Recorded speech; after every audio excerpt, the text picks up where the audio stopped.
antara orang Islam. Nah, setelah persaudaraan antara orang Islam baru kemudian dibuat apa? Perjanjian dengan non-muslim untuk hidup bersama dalam kota ini. Itu yang disebut dengan Piagam Madinah. Jadi belum ada suatu piagam kesepakatan dimanapun, melainkan yang pertama di kota ini, bahwa kita mungkin berbeda dari sisi akidah, tapi hidup bersama dengan aturan saling menjaga, saling memegang kesepakatan itu. Nah, tapi yang pertama dahulu apa? Umat Islam harus dipersaudarakan dahulu. Dipersaudarakanlah antara orang muhajirin yang datang dari Makkah dengan yang ada di Madinah, orang Ansar. Nah, persaudaraan itu masing-masing. Nah, dan itulah persaudaraan yang tidak ada bandingnya sampai hari ini yang dibuat antar sahabat. Saya ambil contoh ya, tapi jangan difahami harfiah ya. Nah, misalnya ada Abdurrahman bin Auf. Abdurrahman bin Auf muhajirin, dari kalangan muhajirin Makkah, dipersaudarakan dengan salah seorang Ansar, Sa'ad ibn Rabi'. Nah, setelah dipersaudarakan atas nama akidah, apa kata Sa'ad? Ayo Sa'ad, Abdurrahman sini. Engkau sekarang saudara saya. Wa ana dzu malin. Saya punya harta. Wa aksarul ansari mala. Orang Ansar yang paling banyak hartanya adalah saya. Wa faqus nisfa mali. Ambillah separuh hartaku. Engkau saudaraku sekarang. Berani enggak hari ini? Ini bagi dua nih. Enggak ada kan? Nah, udah ambil ini separuh. Kemudian saya lihat engkau datang dari jauh enggak punya istri nih. Nah, sampai ke sana tuh persaudaraannya. Tidak punya istri, saya punya 2 istri. Nah, kamu pilih mana yang suka, nanti saya ceraikan, kamu nikahi dia.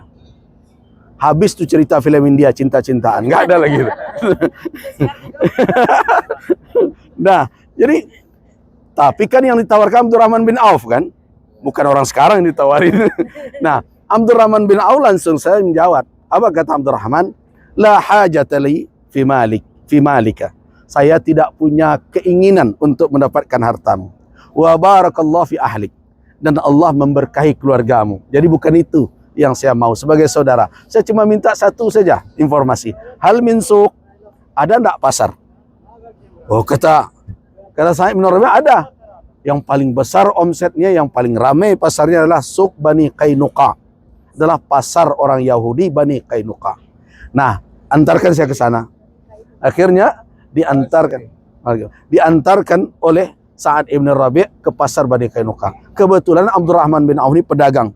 Dia bawa sedikit modal, kemudian dia berdagang dan mendapat keuntungan, dan setelah itu dia menikah. Jadi kalau pernah ada mendengar hadis aulim walau bisyah, berwalimahlah, berpesta walaupun dengan seekor kambing, itu kisah Abdurrahman bin Auf. Setelah dia beruntung, kemudian terlihat oleh Nabi dia besoknya beberapa hari setelah itu seperti orang pengantin baru. Engkau menikah ya? Kata Nabi. Iya. Nah, kenapa engkau tidak pesta walaupun seekor kambing? Begitu kisahnya. Nah, kita lanjutkan pasar Bani Qainuqa. Rupanya sahabat-sahabat pedagang ini itu berdagang di pasar Bani Qainuqa. Pasar itu pasar orang Yahudi. Nah, tetapi karena umat Islam diarahkan oleh Nabi berdagang dengan kejujuran, tidak boleh menipu, tidak boleh riba dan berbagai macam, akhirnya tenda yang dibuat khusus untuk perdagangan umat Islam di dalam pasar itu diruntuhkan oleh orang-orang Yahudi. Diruntuhkan. Karena banyak yang berdagang orang Islam membuat tempat tersendiri. Ini perdagangan kaum muslimin di sini. Di situ tidak boleh ada tipu menipu, tidak ada mengurangi timbangan, tidak boleh riba. Akhirnya ramai pasar itu. Dan kalahlah pasar lain. Cemburu sosial. Akhirnya mereka runtuhkan tenda itu. Setelah diruntuhkan, datang mereka kepada Nabi, ya Rasulullah, mereka meruntuhkan tenda kita. Kata Nabi, biarkan saja. Saya akan bangun tenda, saya tegakkan tenda yang membuat mereka mungkin lebih kesal lagi dari itu, kata Nabi. Akhirnya Nabi pergi ke sini. Nah, samping barat. Nih area ini nih sekarang. Nah, nih area ini. Kemudian Nabi SAW sampai di sini mengatakan, wahuna suqukum. Di sinilah pasar kalian. Jadi seluruh pasar kaum muslimin itu, seluruh umat Islam yang berdagang berjualan di sini. Tapi di sini ada aturan dibuat oleh Nabi pertama. Yang pertama, tidak boleh buat kios. Jadi pasarnya adalah pasar terbuka. Jadi jangan ada yang buat mall ntar. Nah, yang lain jadi kesusahan.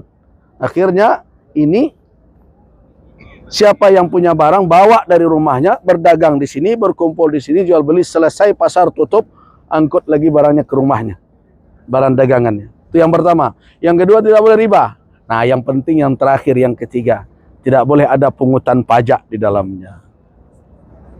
Nah, sekarang sudah berapa persen sekarang? Nah, inilah jadi pasar pertama. Nah, pasar pertama kaum muslimin ada di samping masjid. Jadi ingat ya, antara masjid dengan pusat perekonomian sebenarnya dua lembaga institusi yang tidak boleh terlalu jauh dipisahkan. Pedagang itu harus diberi ingat-ingat juga. Mereka harus tahu bagaimana mereka menjalin hubungan dengan Allah. Kalau tidak, ekonomi bisa merusak. Orang dengan kekayaannya, kekuatan modalnya, berbagai macam, bisa menghancurkan orang lain. Yang penting, ingat enggak teori ekonomi zaman Bahela itu? Dengan modal, nah dapat untung. Bagaimana caranya tuh kalau nggak nipu? Ya, itulah modelnya. Jadi bukan hanya pertambahan nilai saja. Jadi Islam dari awal sudah menata sistem ekonomi. Nah, mana area pasar pertama umat Islam ini? Nah, sudah? Ya, kita jalan. Perang ekonomi, Nabi juga menjalankan.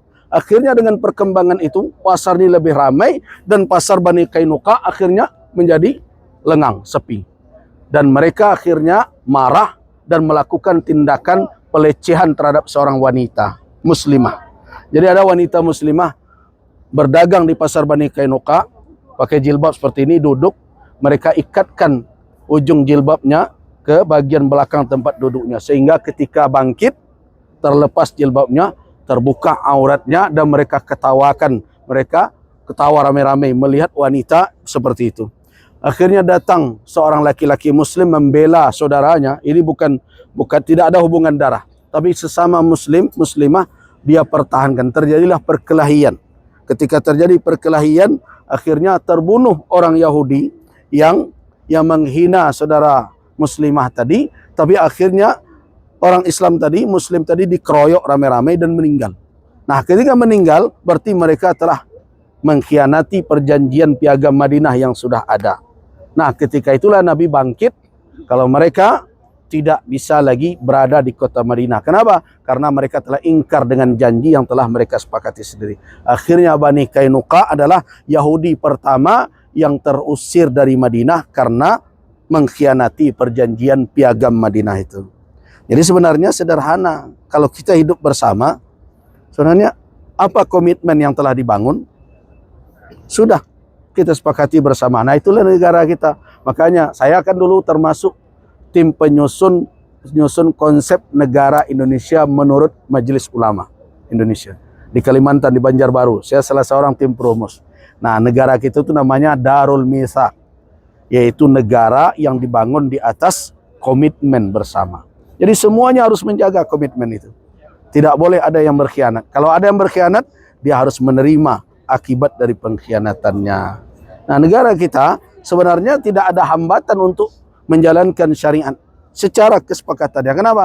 Karena syariat Islam itu tidak berlaku untuk non-Muslim, hanya untuk orang Islam saja. Nah, itu makanya sudah mulai ada undang-undang peradilan agama, undang-undang zakat, undang-undang wakaf. Cuma umat Islam tidak serius saja, terus menggulirkan itu. Kerjanya bertengkar sih, perkara kunut ini banyak. Sekarang heboh perkara ini, aliran ini, kelompok ini, habis bertengkar saja. Nah, sedangkan kelompok-kelompok yang merusak Islam itu dibiarkan saja. Nah, seperti Ahmadiyah dan malah Syiah sekarang berkembang di Indonesia, itu merusak kepada umat Islam. Mereka yang melakukan berbagai macam pemalsuan terhadap sejarah umat. Mereka yang bunuh Ali bin Abi Thalib, dituduh orang malah yang membunuh. Mereka yang mengkhianati Hussein, mereka tuduh pula orang. Nah, itulah yang sekarang terjadi. Tapi umat Islam tidak bisa berbuat banyak, karena itu langkah yang harus diambil apa? Wawasan keislaman kita harus kita tingkatkan. Pemahaman kita tentang Islam dan sejarah Islam harus kita perdalam lagi. Sehingga kita tidak mudah diseret ke kiri, ke kanan. Kita bisa istiqamah di dalam hidup. Ayo, jalan.